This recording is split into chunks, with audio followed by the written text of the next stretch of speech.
এই মুহূর্তে সব থেকে বড় খবর, বাগুইআটি ঘটনাকে কেন্দ্র করে ইতিমধ্যে রাজনৈতিক তরজা তুঙ্গে। আর সেই ঘটনাকে কেন্দ্র করে তার পরিবারের মৃতের পরিবারের দাবি যে কোনো মতে এই ঘটনা কিন্তু রাজনৈতিক সঙ্গে যুক্ত নয়, রাজনৈতিক কোনো যোগসূত্র নেই এই ঘটনায়। একদমই সুবর্ণা, এই ঘটনায় কিন্তু সিপিআইএম এর তরফে সুজন চক্রবর্তী এবং মোহাম্মদ সেলিম মৃতের দুই কিশোরের পরিবারের সঙ্গে কিন্তু দেখা করতে যায়, কিন্তু সেই মৃত দুই কিশোরের পরিবারের তরফে কিন্তু এই দুই নেতাকে ফিরিয়ে দেওয়া হয়েছে। এবং সূত্র মারফত আমরা আরও জানতে পারছি যে আইসি এবং এসআইকে কিন্তু সাসপেন্ড করা হয়েছে। এই সম্বন্ধে আমরা আরো বিস্তারিত জানবো আমাদের প্রতিনিধি আব্দুল আজিজের কাছ থেকে। আজিজ, তুমি কি আমার কথা শুনতে পাচ্ছ? বাগুইআটি কাণ্ডের কি আপডেট রয়েছে এই মুহূর্তে? দেখো, বাগুইআটি থানা ওসিকে আগেই ক্লোজ করা হয়েছে, সিআইডির হাতে এই তদন্তভার আগেই দেওয়া হয়েছে এবং আইসি এবং ওসিকে ইতিমধ্যে সাসপেন্ডও করা হয়েছে। এবং সন্ধ্যাবেলা সিপিআইএম এর প্রতিনিধি মোহাম্মদ সেলিম এবং সুজন চক্রবর্তী মৃতের পরিবারের সঙ্গে দেখা করতে যায়, কিন্তু মৃতের পরিবারের তরফ থেকে চাপ জানানো হয় যে আমরা এর মধ্যে কোনো রকম রাজনৈতিক রং চাইছি না, রাজনীতি আমরা করতে চাই না। সেই জন্য তাদেরকে এই বলে কিন্তু ফিরিয়েও দেওয়া হয়।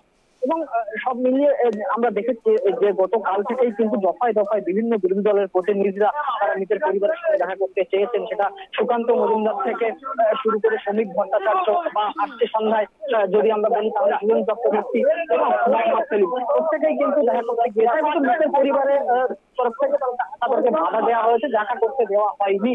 এবং তারা মূলত যেটা বলতে চাইছেন যে আমরা এই যে খুন ঘটেছে বা এই যে দুটি কিশোরের প্রাণ দিয়েছে এর সঙ্গে রাজনীতির কোন রকম সংযোগ আমরা চাই না, এবং সেই জন্যই কিন্তু তাদেরকে দেখা করতে দেওয়া হয়নি। যদিও মন্ত্রী সুজিত বসু এবং রাজারহাট গোপালপুর বিধানসভার বিধায়িকা অদিতি মুন্সি তিনি ঘটনাস্থলে গিয়েছিলেন, তিনি গতকাল রাতেও গিয়েছিলেন, যদিও সংবাদ মাধ্যমকে এড়িয়ে গিয়েছিলেন। এবং আজকে কিন্তু সুজিত বসুর সঙ্গে গোপালপুরের বিধায়িকা অদিতি মুন্সি এবং তার স্বামী দেবরাজ তারা কিন্তু সেখানে গিয়েছিল মৃতের পরিবারের সঙ্গে দেখা করেছে।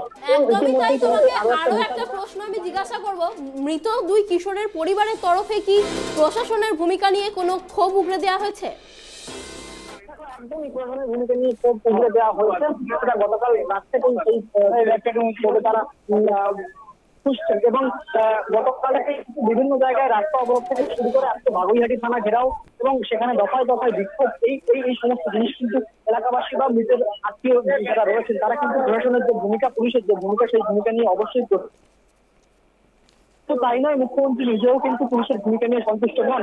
তিনি আজকে যে মিটিং ছিল, রিভিউ মিটিং, সেখান থেকে কিন্তু বিধাননগর পুলিশ কমিশনার সুপ্রতিম সরকার তাকে কিন্তু একেবারে ধমক দিয়েছেন এবং তাকে ভর্ৎসনা করেছেন। পাশাপাশি যেমনটা তুমি বলছিলে আইসি এবং ইসিকে কিন্তু ইতিমধ্যে ক্লোজ করা হয়েছে, তাদেরকে সাসপেন্ড করা হয়েছে। আজিজ, তোমাকে ধন্যবাদ এই বিষয়ে আমাদেরকে তথ্য দেওয়ার জন্য।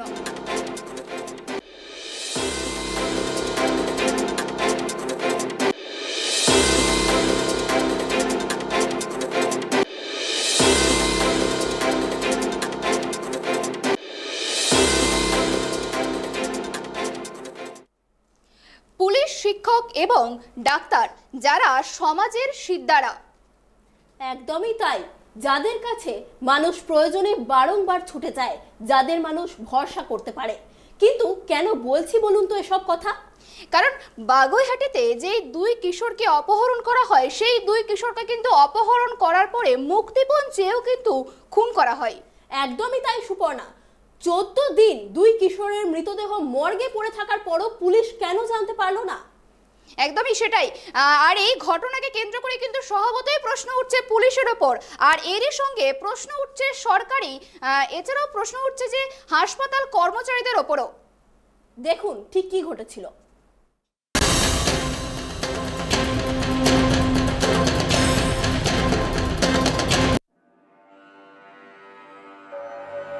বাগুইআটি জোড়া খুনে প্রশ্নের মুখে পুলিশের ভূমিকা।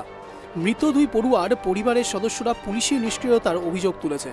14 দিন ধরে বসিরহাটের মর্গে দেহ পড়ে থাকলেও তা জানতে পারেনি পুলিশ, যদিও স্থানীয় থানার ভূমিকা খতিয়ে দেখা হবে।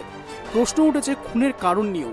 দুই স্কুল পড়ুয়া অভিষেক নস্কর এবং অতনু দে খুনের ঘটনায় ফুঁসছে বাগুইআটির জগৎপুর এলাকার বাসিন্দারা। এই ঘটনার পর অভিযুক্ত সত্যেন্দ্র চৌধুরীর বাড়িতে ভাঙচুর চালিয়েছে স্থানীয় বাসিন্দারা। আগুন ধরিয়ে দেওয়া হয় মূল অভিযুক্ত শ্বশুরবাড়ির আসবাবপত্রে। এলাকাস্থল ঘিরে রেখেছে বাগুইআটি থানার পুলিশ। কিন্তু পুলিশ কর্মীদের বিরুদ্ধেই অভিযোগের আঙুল তুলেছেন মৃত পড়ুয়া অতনুর পরিবার। অন্যদিকে বাগুইআটি জোড়াখুন কাণ্ডে পুলিশি গাফিলতির অভিযোগ এনে বাগুইআটি থানার সামনে বিক্ষোভ দেখায় বিজেপির মহিলা মোর্চা। নেতৃত্বে বিজেপি মহিলা মোর্চার সম্পাদিকা তনুজা চক্রবর্তী। সন্তানকে হারিয়েছে আর পুলিশের যে নিষ্ক্রিয়তা 22 তারিখ থেকে প্রতিটি নেতা এবং পুলিশের কাছে বারবার পরিবারটি গিয়েছিল সাহায্যের জন্য, কিন্তু কেউ সাহায্য করেনি। আমাদের মূল বক্তব্য পুলিশের এই নিষ্ক্রিয়তার বিরুদ্ধে, এখানকার যারা নেতা মন্ত্রী এখানকার যারা রয়েছেন তাদের নিষ্ক্রিয়তার বিরুদ্ধে। তাই মূল দোষীকে শাস্তি দিতে হবে এবং অবিলম্বে তাকে গ্রেফতার করতে হবে, এটাই আমাদের আজকের দাবি। মাত্র তাদের ডেড বডিটা আসতে এখনো কেন মূল দোষী ধরা পড়েনি, তাকে কেন অ্যারেস্ট করা হয়নি, সেই মূল দোষীকে অ্যারেস্টের দাবিতে এবং তার দৃষ্টান্তমূলক শাস্তির দাবিতে, মমতা ব্যানার্জির পদত্যাগের দাবিতে এবং সিবিআই যাতে তদন্ত করে তার দাবিতে। প্রসঙ্গত 22শে আগস্ট নিখোঁজ হওয়া দুই পড়ুয়াকে বাসন্তী হাইওয়েতে খুন করা হয়। 2 সপ্তাহ ধরে বসিরহাট থানার মর্গে পড়েছিল দেহ, অথচ জানতই না পুলিশ। এদিকে 1 কোটি টাকা মুক্তিপণ দাবি করে মেসেজ করা হচ্ছিল পরিবারের সদস্যদের। তাদের পরিবারের দাবি মুক্তিপণ চাওয়া হলেও খুনটা হয়েছে অন্য কোনো কারণে। তবে অপহরণের পর থেকে কোনো পথে ঘটনাক্রম এগিয়েছে তার বর্ণনা দেয়নি পুলিশ। তবে বাগুইআটিতে এই খুনের ঘটনায় পুলিশের ভূমিকা নিয়ে অত্যন্ত ক্ষুব্ধ মুখ্যমন্ত্রী মমতা বন্দ্যোপাধ্যায়। বুধবার রাজ্যের মন্ত্রী তথা কলকাতার মেয়র ফিরহাদ হাকিম জানান, মুখ্যমন্ত্রীর নির্দেশে বাগুইআটি থানার আইসিকে ক্লোজ করা হয়েছে এবং মামলার তদন্তভার হাতে নিয়েছে সিআইডি। ফিরহাদ আরও জানান, রাজ্য পুলিশের ডিজিকে মুখ্যমন্ত্রী নির্দেশ দিয়েছেন দোষীকে খুঁজে বের করে দৃষ্টান্তমূলক শাস্তির ব্যবস্থা করতে হবে। ফিরহাদ আরও কি জানিয়েছে শোনাবো। आज कल जो बागुईघाटी में घटना घटा है, ये बहुत ही दुखपूर्ण घटना है। हम गवर्नमेंट की ओर से परिवार के सदस्य के संवेदना ज्ञापन करते हैं और ओसी को अभी हटा दिया गया है और इसके जो जांच है इसे सीआईडी को दिया गया है। जल्द से जल्द जांच को पूरा करने के आदेश दिया गया है और मेन कौन कौन कंप्लीट है निकाल उसको उठा के कोर्ट के सामने लाके इनके विचार जस्टिस के सामने इसको लाने का हुक्म दिया गया है। हमारे सीएम बहुत परिवार के इस दुख के समय उनके साथ है। हम संवेदना ज्ञापन करते हैं इस समय में और परिवार के जो भी हम उनके पास खड़े होने के लिए जो भी सहायता लगेगा हम खड़े हैं। আচ্ছা বাগুইআটি তো থানা শুরু নয়, বসিরহাট থানা আমরা এটা সিআইডি কে দিচ্ছে, লেট দি ইনভেস্টিগেশন, কিন্তু প্রথম এফআইআরটা ওখানে হয়েছে, মিসিং ডায়েরিটা যেখানে হয়েছে তাদের অ্যাক্টিভ করা হওয়া উচিত। তদন্তে পুলিশ জানতে পেরেছে সত্যেন্দ্র গাড়ি নিয়ে এসেছিলেন। সেই গাড়িতেই 2 কিশোরকে নিয়ে রাজারহাটে একটি বাইক শোরুমে যান, কিন্তু বাইক পছন্দ হয়নি সত্যেন্দ্রর। তাই শোরুম থেকে দুজনকে নিয়ে বেরিয়ে পড়েন বাসন্তী হাইওয়ে ধরে ছোট গাড়ি। বিধাননগর পুলিশের দাবি ওই দিন রাতেই খুন করা হয় 2 মাধ্যমিক পরীক্ষার্থীকে। মন্ত্রী ফিরহাদের দাবি তদন্ত যেভাবে এগিয়েছে তাতে পুলিশের ভূমিকায় ক্ষুব্ধ মুখ্যমন্ত্রী, যে কারণেই ওই পদক্ষেপ করা হলো। এদিকে ইতিমধ্যেই বাগুইআটি থানার আইসি কল্লোল ঘোষকে সাসপেন্ড করা হয়েছে। প্রসঙ্গত বিধাননগর পুলিশ কমিশনারেটের আওতাধীন হওয়ায় বাগুইআটি থানার দায়িত্বে ওসি পদমর্যাদার একজন আধিকারিকের থাকার কথা থাকলেও কল্লোল ঘোষ আইসি পদমর্যাদার আধিকারিক। তার বিরুদ্ধে এই ঘটনায় কর্তব্যে গাফিলতির অভিযোগ উঠেছে। বাড়ছে জনরোষ, তাই এই প্রকার বাধ্য হয়েই কল্লোলের বিরুদ্ধে পদক্ষেপ করা হয়েছে বলে মনে করা হয়েছে ওয়াকিবহল মহল। সিআইডি সূত্রে জানা গিয়েছে বুধবার দুপুরের মধ্যেই এই ঘটনা সংক্রান্ত যাবতীয় নথি পুলিশের তরফ থেকে তাদের হাতে তুলে দেওয়া হবে। এই ঘটনার প্রতিবাদে শুভেন্দু অধিকারী জানান,